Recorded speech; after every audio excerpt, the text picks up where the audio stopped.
Un internat isolé dans les montagnes. 3 adolescents envoyés dans la mystérieuse salle de réflexion. Ils ne sont jamais revenus.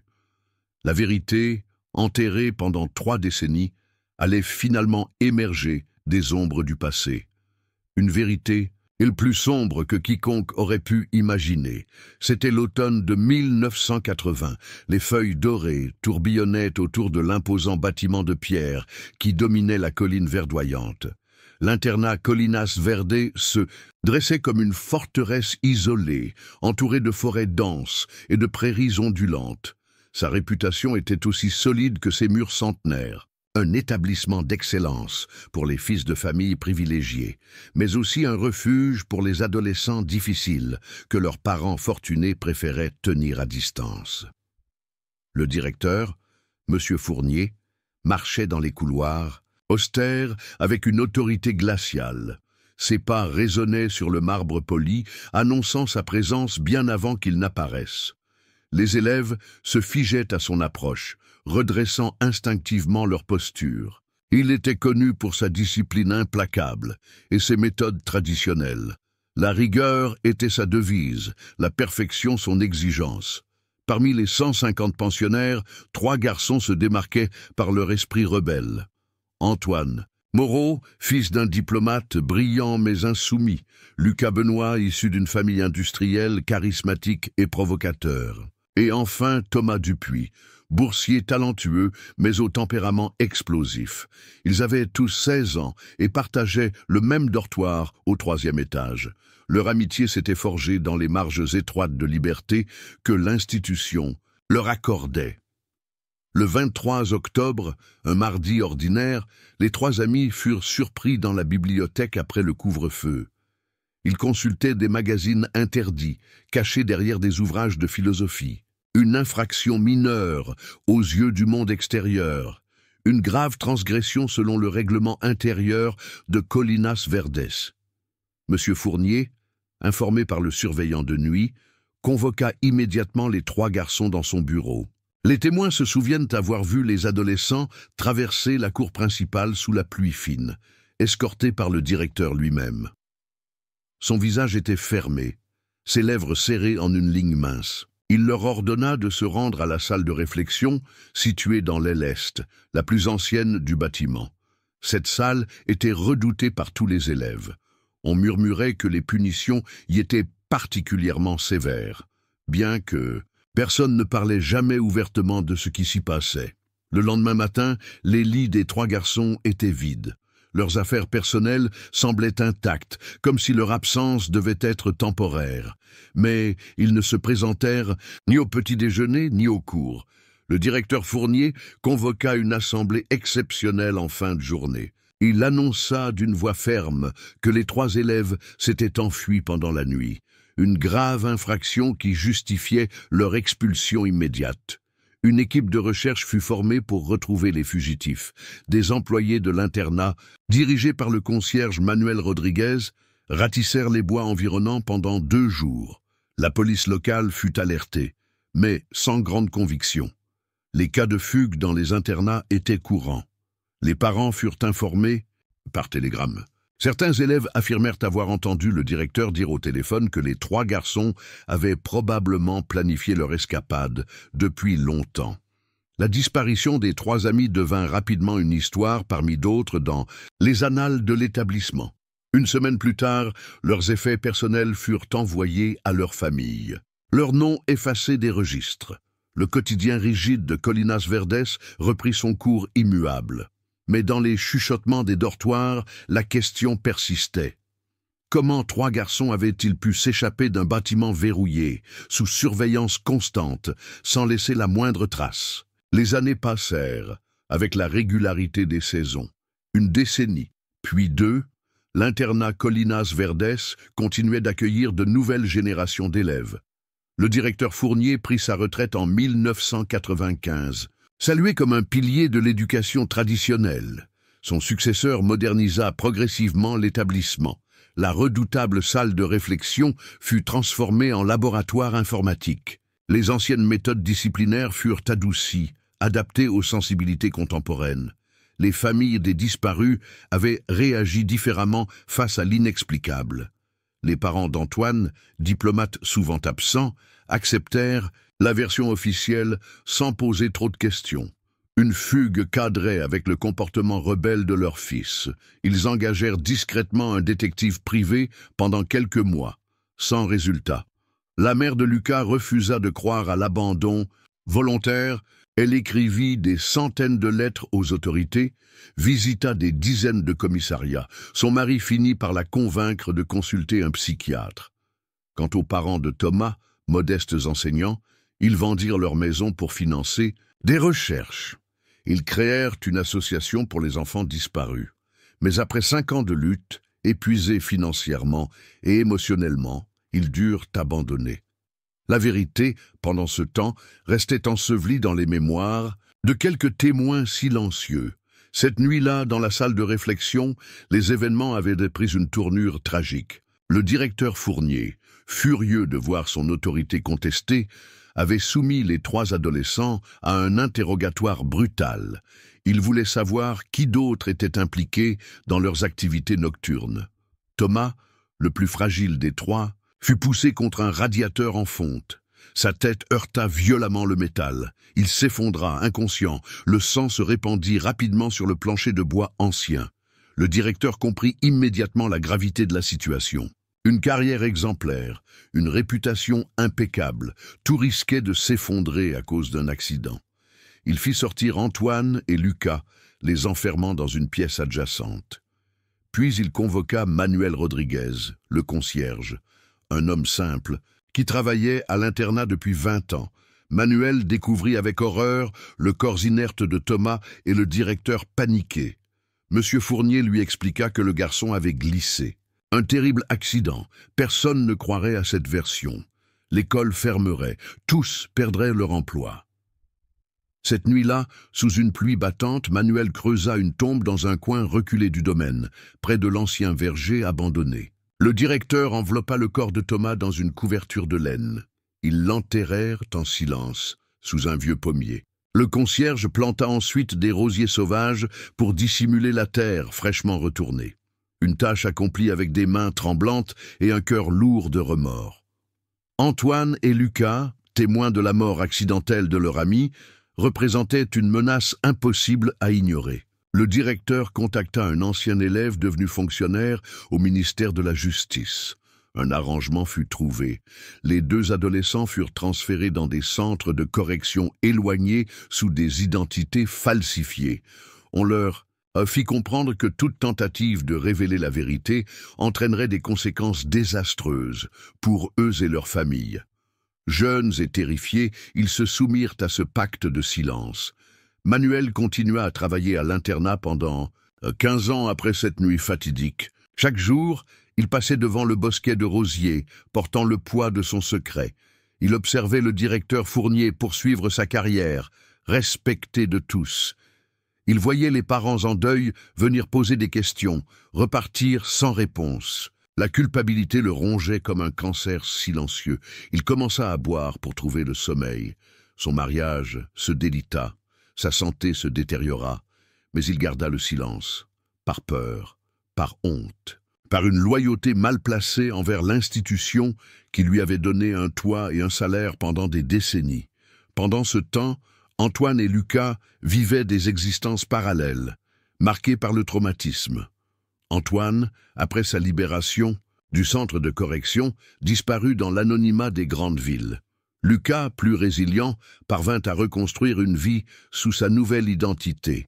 Il devint instituteur dans un village isolé du Sud, cherchant peut-être à racheter par son dévouement aux enfants le silence qui avait enterré son ami d'enfance. 2015, 35 ans après les événements, Manuel Rodriguez était maintenant un vieil homme de 72 ans. Ses mains noueuses étaient déformées par l'arthrite. Son corps voûté portait les stigmates d'une vie de labeur physique, mais c'était son âme qui souffrait le plus. Diagnostiqué d'un cancer en phase terminale, les médecins lui donnaient moins de 6 mois. La perspective de la mort imminente fit ressurgir avec une acuité nouvelle le fardeau de son silence. Dans un petit appartement des faubourgs, Manuel, passait ses journées à regarder par la fenêtre, perdu dans ses souvenirs. Il suivait sur son ordinateur portable, cadeau de son petit-fils, les actualités locales. Un article attira son attention. Un certain Marc Lemoine, blogueur spécialisé dans les affaires non résolues, venait de publier une série d'enquêtes sur des disparitions mystérieuses. Son travail avait contribué à la réouverture de plusieurs dossiers classés. Manuel sentit son cœur s'accélérer.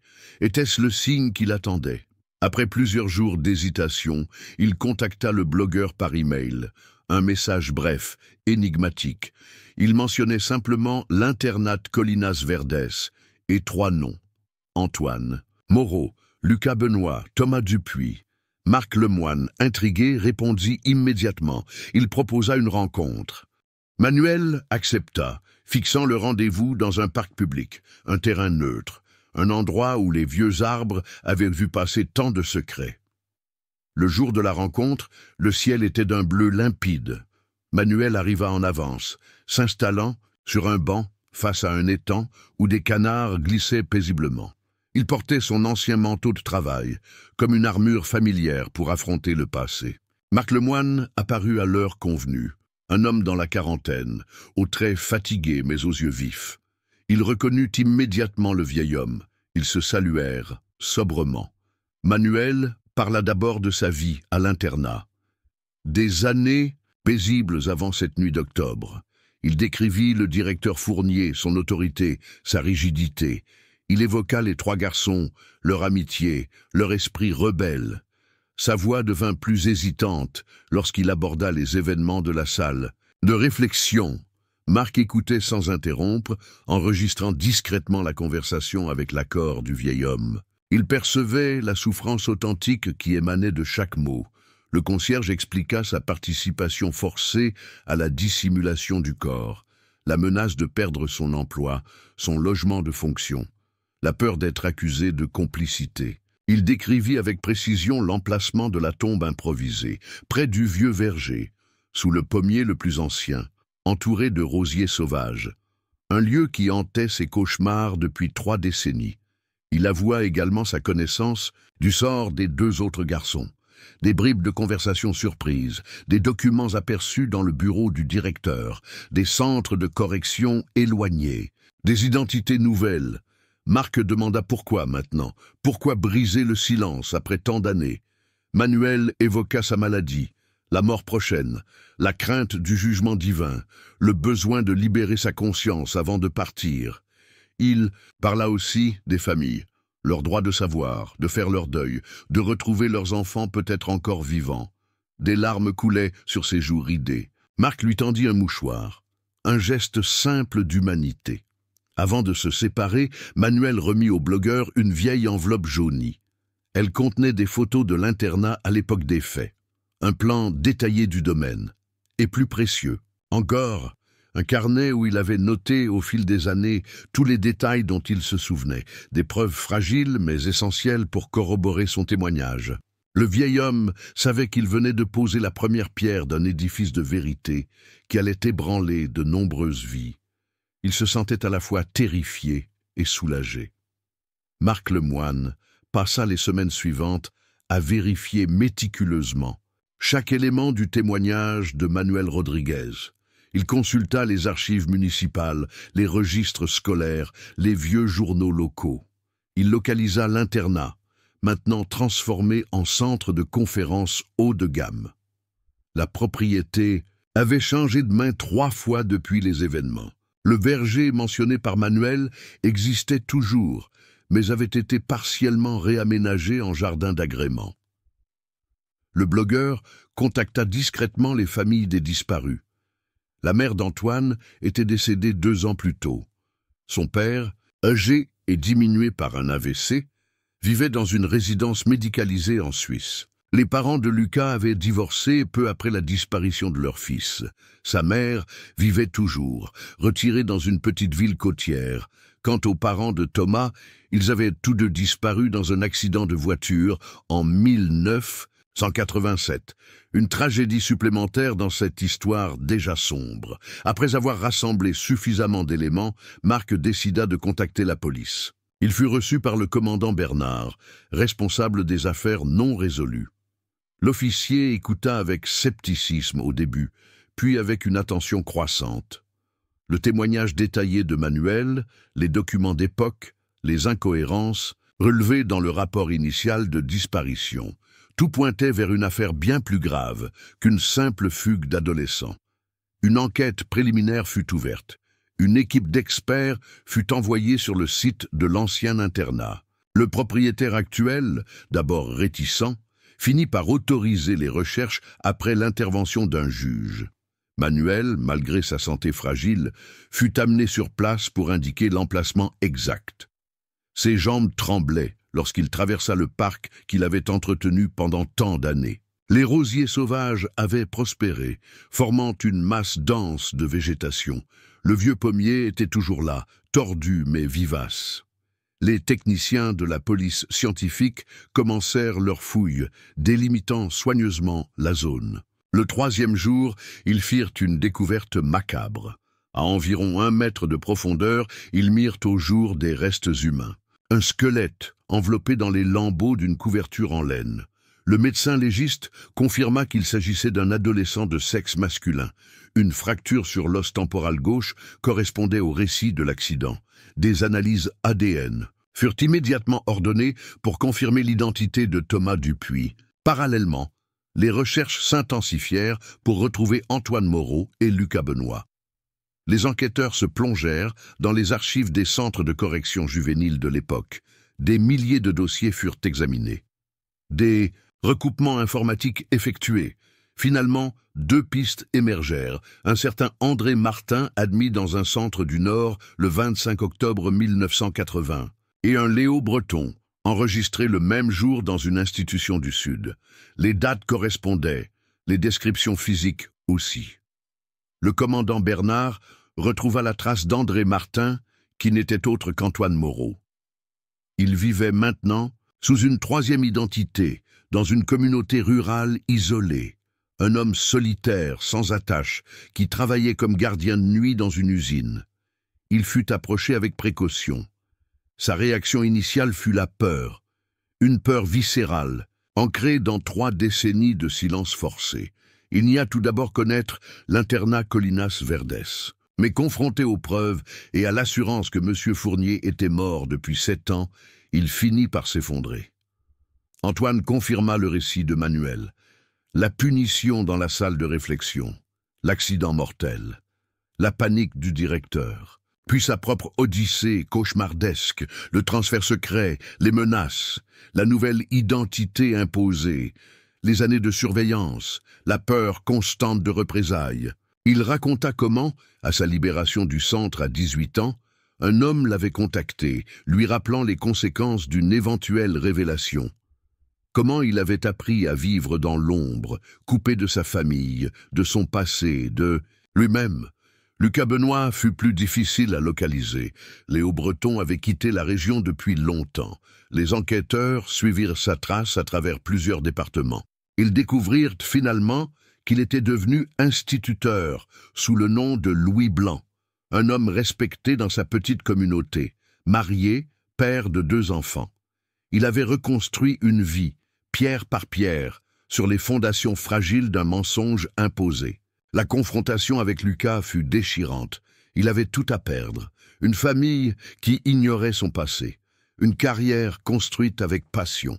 Une identité façonnée année après année. Mais le poids du secret était devenu insupportable. Il accepta de témoigner, à condition que sa famille soit protégée. Il confirma les circonstances de la mort de Thomas. La complicité forcée de Manuel. Le rôle central du directeur Fournier dans la dissimulation.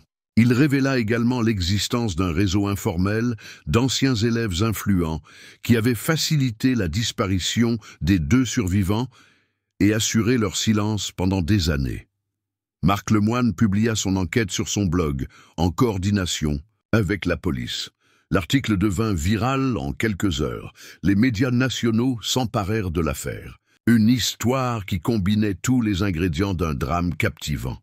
La disparition mystérieuse, le secret maintenu pendant 3 décennies. la confession d'un mourant, la découverte macabre, les survivants retrouvés. Et en toile de fond, une institution respectée, des notables impliqués, un système qui avait préféré étouffer un drame plutôt que d'affronter la vérité. Les révélations sur l'internat de Colinas Verdes provoquèrent une onde de choc dans tout le pays. L'opinion publique était scandalisée par l'ampleur de la dissimulation et la durée du silence. Des manifestations spontanées eurent lieu devant les grilles de l'ancien internat.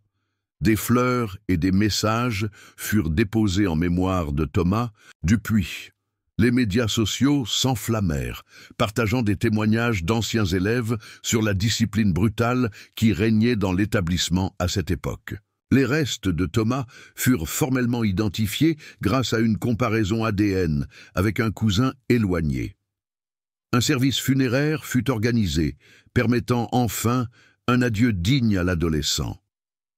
Antoine et Lucas y assistèrent, se retrouvant pour la première fois depuis cette nuit fatidique de 1980.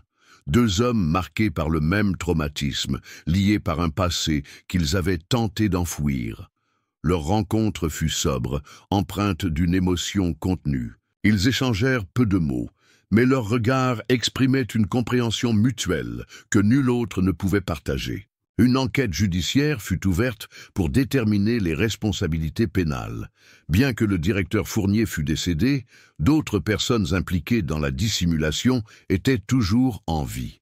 D'anciens membres du personnel administratif, des responsables du ministère qui avaient facilité les transferts clandestins, le réseau d'anciens élèves qui avaient maintenu la surveillance sur Antoine et Lucas. Le juge d'instruction découvrit que plusieurs carrières brillantes s'étaient construites sur la base de ce pacte de silence. Manuel Rodriguez, malgré sa coopération totale avec la justice, fut mis en examen pour non-assistance à personne en danger et complicité de dissimulation de cadavres. Compte tenu de son âge, de son état de santé et des circonstances atténuantes, il fut placé sous contrôle judiciaire à domicile. Sa confession publique lui valut des réactions mitigées. Certains saluaient son courage tardif. D'autres condamnaient 3 décennies de silence complice. Le vieil homme acceptait tous les jugements avec une résignation tranquille. Il avait fait ce qu'il devait faire, enfin. La mère de Lucas, maintenant âgée de 78 ans, put enfin retrouver son fils. Leurs retrouvailles furent bouleversantes. Une mère qui avait refusé d'abandonner l'espoir, un fils qui avait vécu avec la culpabilité de son silence forcé. Elle rencontra également ses petits-enfants, découvrant avec émerveillement ces branches inconnues de son arbre familial. La famille de Lucas dut s'adapter à cette révélation sismique. Sa femme, initialement choquée par la découverte de la véritable identité de son mari, choisit finalement de rester à ses côtés. Un processus d'acceptation difficile, mais nourri par 20 ans d'amour partagé. Antoine, plus solitaire, eut plus de mal à se réconcilier avec son passé. Son père, diminué par la maladie, ne le reconnut pas lors de leur unique rencontre. Sans attache familiale, sans projet d'avenir, il accepta l'aide psychologique proposée par les services sociaux. Un long chemin de reconstruction s'ouvrait devant lui. Marc Lemoine, touché par son histoire, lui offrit un soutien amical. Une présence discrète mais constante dans cette période de transition. L'affaire déclencha un examen national des pratiques disciplinaires dans les internats et institutions pour mineurs. D'anciennes victimes de maltraitances institutionnelles prirent la parole, encouragées par cette révélation médiatisée. Des commissions d'enquête furent créées. Des archives furent ouvertes. D'autres scandales émergèrent. Une prise de conscience collective se dessina progressivement. La société reconnaissait enfin la souffrance silencieuse de nombreux enfants sacrifiés sur l'autel de la discipline et de la réputation des institutions. L'ancien internat Colinas Verdes, devenu centre de conférences, vit sa fréquentation chuter drastiquement. Les propriétaires actuels, bien qu'étrangers aux événements passés, durent faire face à une association indélébile avec le drame. Ils décidèrent finalement de transformer une partie du domaine en centre mémoriel et éducatif, sur les droits des enfants. Une façon de reconnaître le passé pour mieux construire l'avenir. Manuel Rodriguez ne vit pas la conclusion de l'affaire qu'il avait révélée. Il s'éteignit paisiblement dans son sommeil 6 mois après sa confession. Ces dernières semaines furent paradoxalement sereines. Libéré du poids de son secret, réconcilié avec sa conscience, il affronta la mort avec une tranquillité qu'il avait fui pendant 3 décennies. Sa dernière volonté fut d'être incinéré et ses cendres dispersées dans la nature, sans tombe, sans trace. Un dernier acte de contrition pour celui qui avait participé malgré lui à l'effacement d'une jeune vie. 5 ans après les révélations, l'ancien verger de l'internat Colinas Verdes était devenu un jardin de la mémoire. Le vieux pommier, témoin silencieux du drame, avait été préservé. Autour de lui, un mémorial sobre rappelait les événements et honorait la mémoire de Thomas Dupuis. Des visiteurs venaient régulièrement y déposer des fleurs, ou simplement méditer sur la fragilité de la vérité face aux institutions puissantes. Lucas Benoît avait repris son véritable nom, tout en continuant son métier d'enseignant. Son expérience personnelle nourrissait son engagement pour une éducation bienveillante. Il intervenait parfois dans des conférences sur la maltraitance institutionnelle, témoignant avec pudeur de son vécu. Sa famille avait traversé la tempête et trouvé un nouvel équilibre. Sa mère, désormais très âgée, vivait près de chez eux, profitant de chaque jour avec ses petits-enfants. Antoine Moreau avait choisi une voie différente. Après une longue thérapie, il avait quitté la France pour recommencer ailleurs. Des cartes postales occasionnelles à Lucas indiquaient qu'il trouvait progressivement sa paix intérieure. Un processus lent, fragile, mais réel. Le silence imposé avait cédé la place à une parole choisie, librement partagée avec quelques personnes de confiance. Les échos de cette affaire continuaient de résonner dans la société. Des réformes législatives avaient renforcé la protection des mineurs en institution. Le droit à la vérité des familles de disparus avait été consolidé. Une prise de conscience collective s'était opérée sur le pouvoir des secrets institutionnels et la nécessité de mécanismes de contrôle indépendants. Une leçon douloureuse, mais nécessaire sur la façon dont les sociétés peuvent enterrer leurs vérités les plus sombres, jusqu'à ce qu'une voix, même tardive, même tremblante, choisisse enfin de les exhumer.